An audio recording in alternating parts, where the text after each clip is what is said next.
Okay, so I just did a shadow junk journal, and this one is actually Walter Gibson. Walter Gibson was the writer or the creator of the persona of the shadow. The shadow was actually created by the publishers of the pulp magazine, Street and Smith. They had an idea, and when Walter Gibson showed up trying to solicit a character or a book that he was writing, they asked him to write the shadow, which he did successfully. And he wrote, oh my goodness, like almost 300 something or 200 and something of the 300 some odd magazines all by himself. And these were novel-length pulps, not short stories.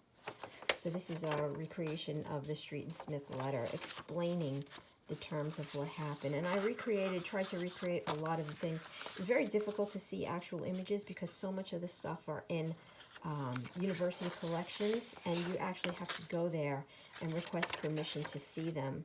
They are not online, many of them. So there are some things that have come to auction, like this is a premium, so it's in the public domain and I could see it. There's some of his, some things which you'll see, like I happen to have some of his actual stationery, so I was able to reproduce it here. He was married to Litsika, if I'm saying that right. She was a harpsist. Harpsist?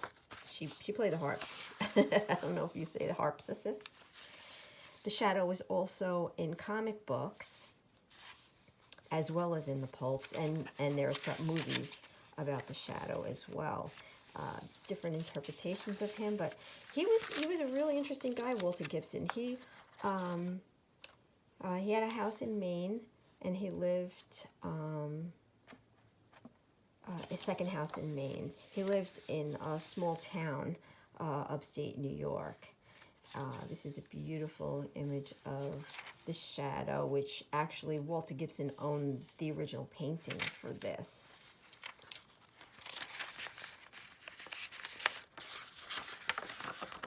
They say in his house he had a typewriter in just about every room, so no matter where he was at the time, he could sit down and write his story. So these are also actual reproductions of actual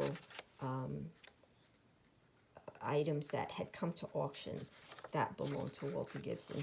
And this is a reproduction of like a story card, which I've seen of other authors, how they write the title, who the editor was at the time, the date of publication, and usually they have the price that they were paid, which I don't know what the price was, so I just put in the dates of publication for him. Now, Walter Gibson started out as a newspaper guy. There's pretty interesting stories about him. This is a book on Hocus Pocus, where he was a young, he also wrote, he was a friend of Houdini, believe it or not, and he was really into magic at first, and he was friends with Blackwell and other magicians, and he was really well known in the magic community, just as well known as he was in the pulp community as a pulp writer of the shadow. Here's actually a picture inside Gibson's residence where that shadow painting that we saw earlier is hanging on the wall in his house. So again, back to his newspaper days. This is, I tried to recreate a press pass, which did not exist, but this is Walter Gibson, a young Walter Gibson. And he worked for a small newspaper in Pennsylvania, and there was a big bridge collapse, and everyone else in the office was sent out to cover this story because it was like a huge story. And Gibson, being a young, a young reporter at the time, was left back behind in the office to man the phones and take care of anything that came up. And what came up was President Harding was in town, and his press office called him. He wanted to come in for an interview. And so Walter Gibson got really the story of the day when the president came in. And he got that where everybody else thought they had the story. Okay, so here's another little compartment here that we open up. This is a recreation of an advertising matchbook of the shadow. The matches were printed, which is really beautiful, and it says the shadow knows, and you flip this down, crime doesn't pay. And these are people highly coveted. If you find one of these, definitely buy it if you can for a good price, because they're very collectible. But mine is just fake cardboard made up. This is my, homage to his love of magic. This is like a magic trick. So you would say, okay, I have a 6 of cards, and then you say abracadabra, and magically, hopefully I could do it, flip it around, and oh, it's a 4. And then magically you cover it up and you flip it around, and see, it's got this movable thing. So this becomes this. This is upside down. I haven't figured that one out yet. But it's a fake magic trick. And then this says, who knows what evil lurks in the hearts of men? And you pull it out. The shadow knows.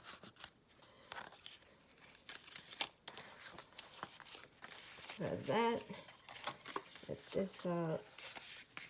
I won't do that right now. Okay, again, these are some pictures. I'm guessing this. So if you go online and you say Walter Gibson Museum, you'll get this Facebook page, and it has these pictures. It looks like they were taken after his death, because everything's covered with sheets and stuff. But it's really the only look that I could see, and that's Eddyville, New York, is where he lived. So it's pretty cool to just see those actually. And I'm going to flip this open again. And here's the Houdini stuff. So he wrote this book on Houdini. There's a picture of Houdini. He was given exclusive access to Houdini's files after his death. But he knew him while he was alive, and here's a letter that he had to Houdini, from Houdini, and an advertisement for Houdini's performances. And I'll open this up, and this is a thing. So it says his first ever published piece, he was 7 years old. It was 1905 in St. Nicholas magazine. He wrote a rhyme. These are just some trick cards that I reproduced, and he might have had those. And this is a cover of a shadow magazine, which seems the image is a puzzle. So I actually made the puzzle so that you could take it out and you could recreate this this actual piece with these pieces. So it's pretty cool. That was really fun to do. This is just an image of the newsstand of some pulp magazines on the newsstand. This is a recreation of a first day cover. Walter Gibson. So the shadow they didn't use Walter Gibson's name, they used a house name. So some of the other stories, a few other, were written by a different author, but Maxwell Grant was the name that appeared on the pulp magazines. So if you see it here, it doesn't say it on the cover, but Maxwell Grant was the official author of the shadow. And when Walter Gibson signed things, he made a W and an M with the same letter, basically. So it's the M is in a superimposed W. So it says Walter Gibson Maxwell Grant, and he signed this first day cover that I have with that. And here I have another one of his cards, and I have Blue Coal, who was a sponsor of the shadow. This is just a blotter, a simulated blotter.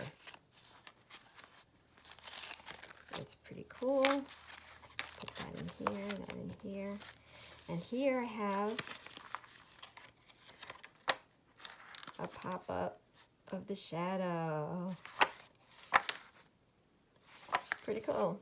I have a feather quill, which was often appeared on the cover, the shadow writing with a feather quill.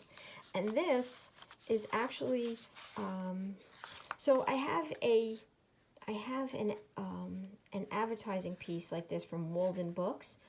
This is the basic shape, but basically it looks like this, and it just has like a white stripe across here with two eyes and a finger pointing. So they would stick this in the top of their mystery selections, and it would point like that way to lead you to a mystery selection.